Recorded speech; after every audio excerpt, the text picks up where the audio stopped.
But hey, we have our teams for our third set match. We're going to be having Freelancing Takoyaki versus My Leg Paradise. Oh, Windows 98 moments. Windows 98 moments are coming, and they're a whole team. Can you elaborate on that?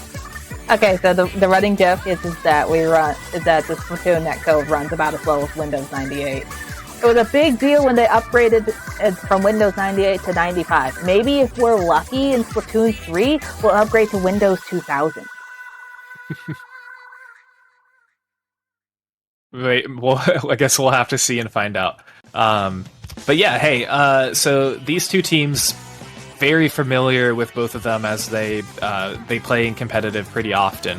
So let's take a look and see how they did in their previous sets during rounds 1 and 2. I'm going to pull that up. Meanwhile, looking at the betting going on in the chat, remember kids, only gamble in Twitch stats. Looks like it's going pretty even, about 56-44% on Freelancing Takoyaki versus My Leg Paradise, with Freelancing Takoyaki having the advantage right now. But of course, it's just channel points. Last couple matches, I believe that the team that had less channel points was actually the team that won. So hey, yeah, maybe that will continue, and My Leg Paradise will get a little bit of an extra boost.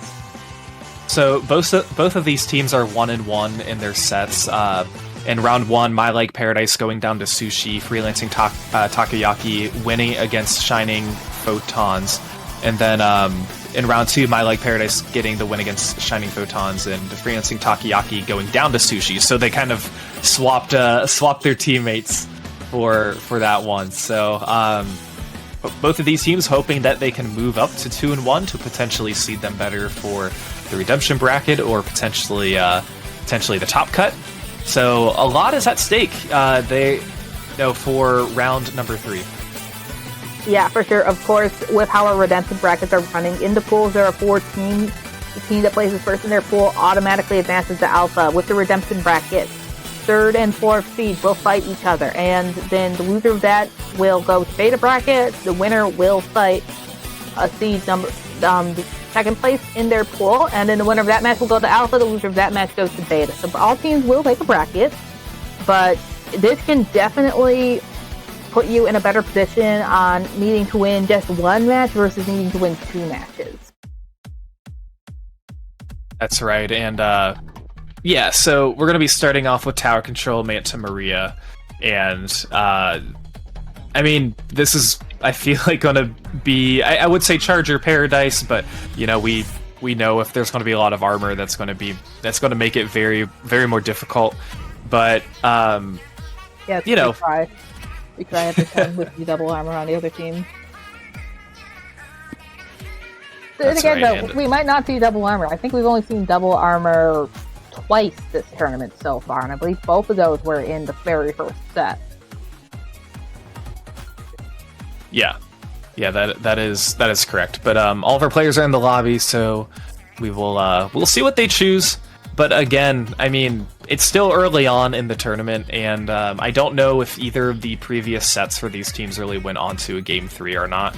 But you know, kind of getting those wins when you can is going to be great. And I like what you said about day 2. Every team is going to be making a bracket. I think that's really important too, because typically those are going to be the matchups where you're more competitive with other players around your skill level. You know, you get all of the pools out of the way, which, you know, there's going to be teams in there who are very, very strong, and maybe you're not prepared to fight them. But if you move on to your specific bracket where you're better seated, those are the matches that are going to be more competitive, matches that you can get the most out of too. Because, you know, we talk about, you learn well when a team barely beats you. You know, you need them to just be one step above your skill level for you to take away anything from those matches. But hey, the matches that we've seen so far today, I know we mentioned this, have been very competitive and very close already. Absolutely. The teams are loading into the lobby right about now. Should be popping up on your screen in a minute. Tower Control, Manta Maria, here we come. And we see a Dynamo! A Dynamo! I love to see that. So on the side of Freelancing Takoyaki, we have Andy on the Vanilla Dynamo, I think it is. So that has Stingray and Mines, if I remember correctly. That's definitely the variant you see the least. We've got a V-Jet. So they're kind of running an Anchor and then a Pseudo-Anchor. They also have the Permabrush, fun weapon. Don't really see that too often either. And the K-Shot as their only real player. Meanwhile, on the side of My Life Paradise, we see the Ballpoint, which is team 4 in this tournament. K-Pro, first time we've seen that, used to be a very popular weapon back in main power at first game existence. 2 down quickly on the side of Freelancing Takoyaki versus 1 down on the side of My Life Paradise. And then, of course, Freelancing Takoyaki finishing it up with the K-Shot Jr. that is so prevalent right now. Yeah, Freelancing Takoyaki, they're trying to take this tower. They don't really have the player advantage, but the reason it was working out was because My Like Paradise wasn't set up in a good position to prevent it. And they knew that, like, hey, if we can just get past this checkpoint, if we can get there, that's going to be huge. We can sacrifice a player or two as long as we can get past this checkpoint, because we know that's going to be what's very difficult. And then their response whenever the enemy team is pushing, whenever My Like Paradise is pushing, is, hey, we just need to block this first checkpoint. But with that said, it's going to be very much of a stalemate in mid. Freelancing Takoyaki getting more map control, but aren't in a good position. They are going to now be taking the tower once again, and this is going to be better suited for them. They do have a 2-player advantage and the support of the Ray, but we do see, it looks like we saw the K-Pro trying to go up to get a pick, but no, it's not going to work out, and Freelancing Takoyaki is going to be approaching their second checkpoint. Yeah, that's definitely a checkpoint where you want weapons that can fling over the wall, like that Dynamo who's on tower right now to pick off people as they come sitting on that ledge. And they're quickly past the second checkpoint now, so Freelancing Takoyaki going very, very strong in the blue, almost to the third checkpoint. Things are going to start snowballing like crazy. They are there. Harry's a little bit behind them, manages to pick the Permabrush thanks to that ledge. Missiles on them, Ray coming out now. 2 down on the side of My Like Paradise, and Fling King just barely managing to get that tower moving backwards, picks off the Dynamo, but they've got to go for the one on the tower. They can't really afford to stick around with the jump, which is the rush. They're going to get the second jump in, and all the way down to 2 for Freelancing Takoyaki. What an amazing push. That was an amazing push, and My Like Paradise, they did a good job just preventing more members from Freelancing Takoyaki and trying to push forward. Because that's the moment, it's not necessarily feeding, but like you need to just get one player on the tower to push it maybe just 2 or 3 more units to get the win. And if you have every player do that, jump in at different times, it can catch the enemy team off guard. It can make it that much more tricky to prevent the for them to prevent the KO, but that's going to be a wipe. So this is looking very good for My Like Paradise. As they get the wipe, they have control of mid. They're going to breeze past this first checkpoint, but we know Freelancing Takoyaki, they have a lot of space that they can give. They just need to set themselves up in a good position, and we still have 2 minutes left, so still plenty of action to be played. But now we're kind of in this choking position. That's going to be hard for My Like Paradise to push forward, but they're going to breeze past the second checkpoint too. Yeah, they are falling very, very quickly. Limit is going to come in with the K-Shot. Manages to find one.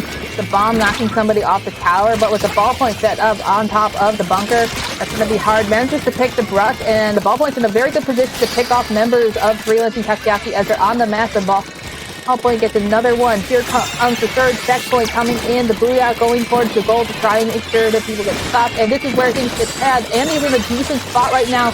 Do we see the 1-point lead? I think we will. Possibly. It's going to be so hard, but no, 3 players are now going to go down for My Like Paradise. And that is a good stop for Freelancing Takoyaki in the same position that My Like Paradise was in just before. And we have a minute left. So again, tower is going to be going back to mid. It's all going to be about controlling mid, especially if you're Freelancing Takoyaki. You have the lead, and you know that My Like Paradise, they need to push it very far if they want to get the win. But the downside is they don't have any checkpoints they have to get through anymore. So they have to win these 1v1s, and that's a very nice triple by Limit. That's going to be very crucial for Freelancing Takoyaki to push forward and start this phase where they can just prevent all sorts of flanks. Yeah, with no checkpoints, this is a good old-fashioned F1 style tower control game now. Ruben's going to be pushed way back because of those counter missiles. And it looks like the Freelancing Takoyaki is going to abandon the power, which is kind of smart. You want to make sure that you stay alive at this point with only 12 seconds left in the game. They do have the GG Stingray where the armor and missiles coming out. I think that's a little bit early. They really should have saved one of those for the Ray. But a full wipe on the side of Freelancing Takoyaki. So this is when things are going to get dangerous. Clutch wipe for My Leg Paradise. And now you can see that Ruben is set up on the bunker again. You can see one down on the side of Freelancing Takoyaki, one down on the side of My Leg Paradise. Ball point is trying to get such a here comes the Booyah Bomb right on the tower to prevent numbers from coming in. 5, 4, 3, 2, 1! And they lose the lead! My Leg Paradise coming back with the very long overtime, almost KO. They only needed to get to 1, and they got to 1. That is such a hard position to be in if you're Freelancing Takoyaki, because you have the wipe, you have the time to coordinate how you're going to prevent that push, but sometimes when you just don't know where these players are, you don't know where the My Leg Paradise players are, it can be very hard because you have players go down one by one by one, and then at that moment you need to just rush towards the tower at the very end, use all your specials, just throw all of your specials, and then you know that Freelancing Takoyaki, they're going to be trying everything they possibly can, and My Leg Paradise is going to try and hop off the tower and throw specials as well. So just a very special spammy ending that worked out in the end for My Leg Paradise. Yeah, we talked about how Freelancing Takoyaki had the GG, right? Well, we neglected to mention that My Leg Paradise brought the GG Booyah. Yeah, and I mean, Freelancing Takoyaki taking a lot of things there. Limit with the most kills, Andy with the most specials, tied with Odaz with most objective, being on the tower the most.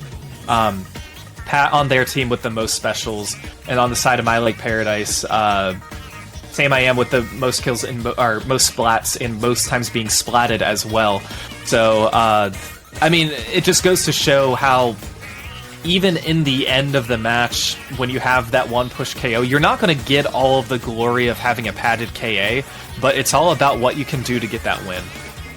Yeah, and really, for the most part, most of the roles that you're playing, you don't want to look at your KA to see how effective you are. For support, you want to see your specials and your pain. For anchors, it's a little bit harder because most of your goals, maintaining the back line, providing a safe jump point, it's not reflected in the final score. You just have to know, did I help my teammates do their job?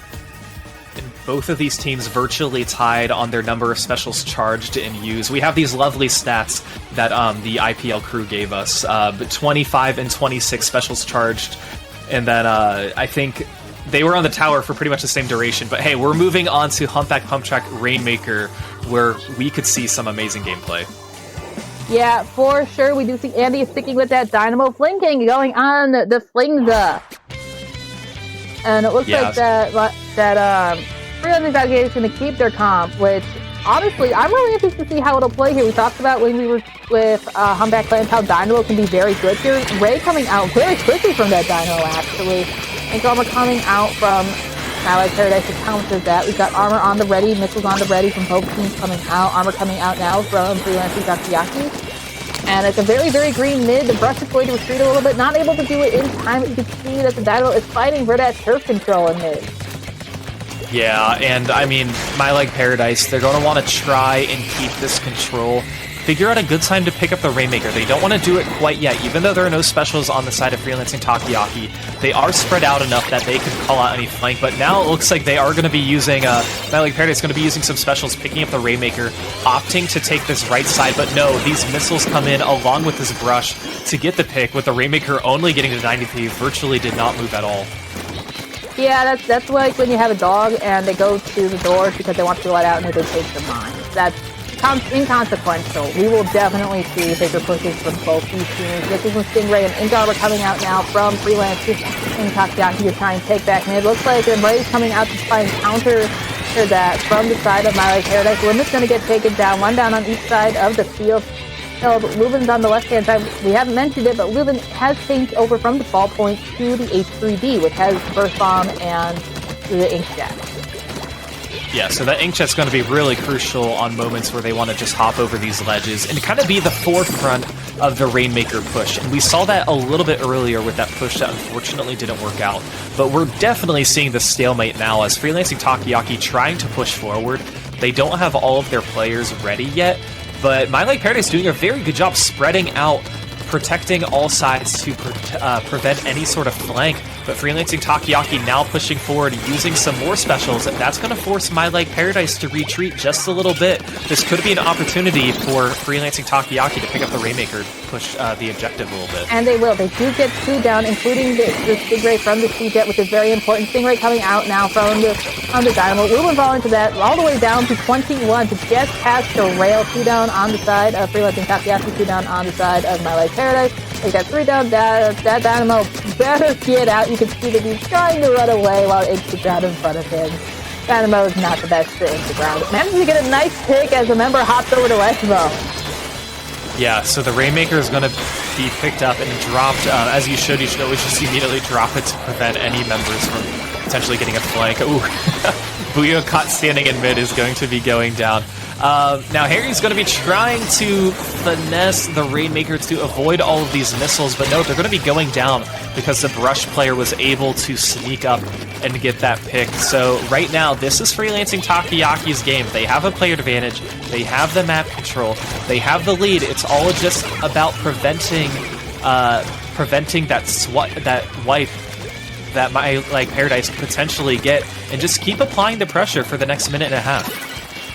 Yeah, absolutely, but they've been in this situation before. Stingray coming out from My Like Paradise, Mrs. coming out, targeting the Ray, targeting a couple other members of the team. This is coming out now from My Like Paradise, encountering that, and they do have 1 special on each side of the field that are at the ready. So it's definitely going to be interesting to see which one will happen. Junior falling to the Brush. And then the K-Shot going down as well. Fling King is over on the right-hand side. They've got missiles ready. They're going to missile try and get people to back up. Armor coming out from a member of Freelancing Takoyaki versus is the Inkjet from the side of My Like Paradise. And it looks like Pat on the Brush, I think it is, came in and picked off the Rainmaker. Yeah, Pat got the picked off the Rainmaker, and now, I mean, this is a very hard point for Freelancing Takoyaki to be in. They have the lead. That's going to be a very nice jump out because Harry's going to be picking up the Rainmaker. Is this going to be enough for the lead? It is not. They were trying to get to that rail to stay alive and just try and stay alive for as long as they can. But this is going to be a very good opportunity for My Like Paradise as they get a few down, but can't quite get the lead, getting all the way down to 22. They need to keep up this pressure if they want to get the win, but it looks like it's just the roller. It is just the Flingza who's not in a good position. Andy's going to be picking up this Rainmaker, keeping it alive, and keeping this game alive for them too. Pat coming in with the hero play, getting 3 so Andy could get in and drop that Rainmaker over the side. The Brush does fall to Fling King. Missiles coming out, Inkfarer coming out, and then Fling King is going to flank. That's what really almost doomed Freelancing Takoyaki the last time, the flank from Lubin, and now Fling King is going for it. And it looks like we're going to see the left-hand path, which is not something you see, and they lose the lead. Our first 2-0. Very first 2-0. That was such a very good decision by them. The Brush was so close to getting that splat at the end, but no, the lead comes just in time for My Like Paradise to get the win. What an exciting game that we just watched. Yeah, for sure. 2 very quick reversals from My Like Paradise to get the win in overtime. Both times. That's really hard. Yeah, I mean, even though this set ended in a 2-0, we could have very well have seen a Game 3 in the set. I mean, especially with that tower control push in the first game, getting all the way, starting that overtime push pretty much at mid, and then being able to keep your composure in Rainmaker, I think, is very important. You have to trust the Rainmaker carrier to make good decisions, and that's exactly what My Like Paradise did. They knew what they were going to be doing. They were pushing up that left side. They spotted the Brush, and they had the support, and they just needed 1 unit to get the lead after they climbed up that left side wall. And so that's what worked out for My Like Paradise. I think it was all about the positioning and all about just what happened. But, I mean, just, like, looking at some of these stats, the time... So, Freelancing Takoyaki, they only held the Rainmaker for 18 seconds. And My Like Paradise held it for 50 seconds. So talk about how different of a duration that is, because Freelancing Takoyaki, they were only able to pick it up 2 times. However, they used 21 specials during that entire match. Yeah, for sure. That's just amazing, the difference in stats between them. Yeah, and I mean, we don't expect it to be very different for the special usage. Like My Like Paradise, they had 22 specials charged and used. Or they had 28 charged and used 22 of them. So I'd say that's a pretty good ratio for your specials being used, because you don't want to get splatted when you have your special charged. You want to make sure you try and get it out as soon as you can.